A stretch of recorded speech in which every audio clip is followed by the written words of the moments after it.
When the question arises, like, what do you mean there are different populations of killer whales? It's a warranted one because this is an insane graph, especially when you consider that some of these populations are potentially going to be considered subspecies.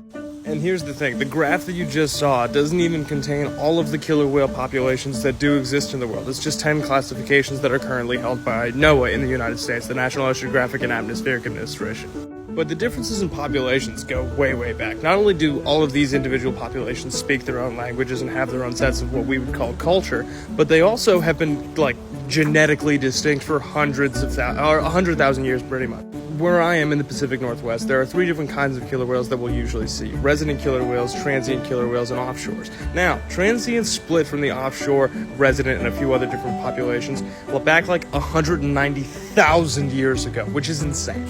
What's even wilder to think about is the fact that 100,000 years ago, sometime during that time, the population of killer whales that exist within the world, both in the North Atlantic, so you hear about the orcas that are attacking boats in Spain, both them and the transients and the residents, more specifically, the residents and offshores that are here, share a genetic history going back 100,000 years, which isn't that long of a time ago. So it means that either the population here migrated from a larger population that was in the North Atlantic while the climate was warming and went through the Arctic, or there was a large population in the Pacific Northwest that migrated up and through over to the Atlantic during that time. Now I'm excited to go into a little bit more detail about all of this with you guys on here, kind of going forward, but this is my high-level understanding of a paper that I've been going through that was done a couple years back on genomes of orcas across all different populations around the world.